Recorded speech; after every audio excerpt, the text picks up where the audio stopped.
Good morning, friends. What a beautiful day today to be in the gardens. I hope you're having a great time doing your gardening work.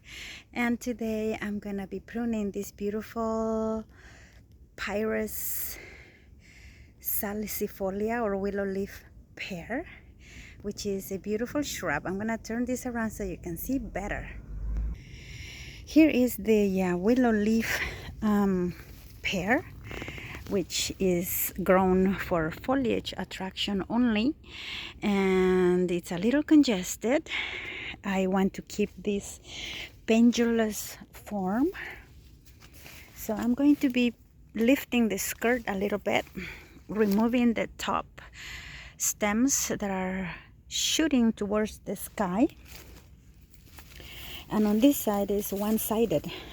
So I'm going to be leaving these stems here in order to make it more round, more balanced, and decongest the center of the crown a little bit. It's a little too much.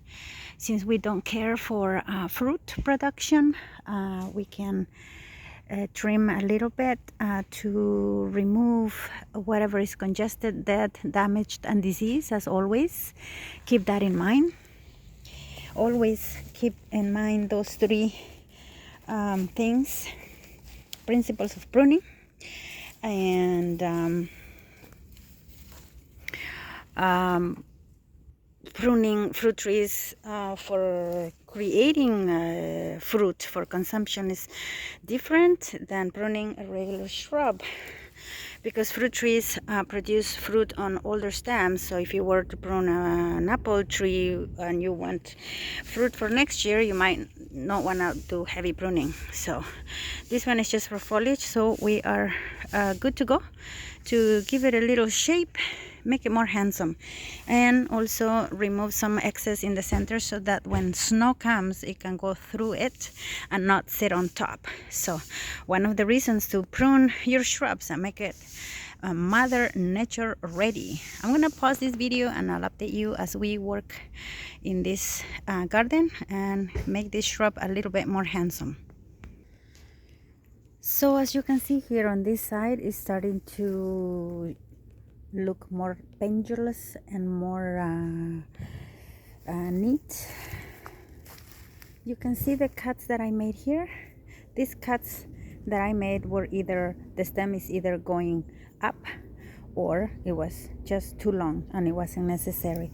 So I'm creating this cascading look, and you can see on this side it's starting to look better as opposed to this side, which I'm going to be tackling next.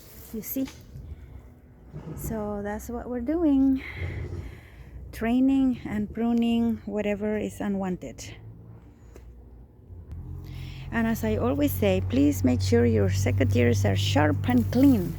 So for example, all these little things or little stems going up, just find the base and make a clean cut. Now remember, pear are in the rose family, so you will find yourself a few thorns. So just treat it as a rose bush so you don't get hurt. Always find the base, make a clean cut, and that's how we are going to keep on pruning this guy. You see this stem going up like this? We don't need that. And as a matter of fact, there's just a little too much here, so I'm gonna decongest all around. There it is. I've pruned quite a bit. You can see my little mess here all around. Now I have to pick up. Yes, I know I could have put a tarp on, but it's so congested. But I have a few tips. But and around I still have to do a little bit, some of the longest, and maybe in the center decongest a little bit. So we're dedicating quite a bit of time on this one. We'll be right back. And ta-da! We are done. We are done pruning this beautiful pear tree. And now you can see a little bit more decongested. I have removed, I'll say maybe a third of it. And there you have it. a little bit more graceful, pendulous, without all the stems pointing towards the sky, as you can see here. If you're overwhelmed with this particular shrub, always start with the ones pointing to the sky and the ones pointing to the sides.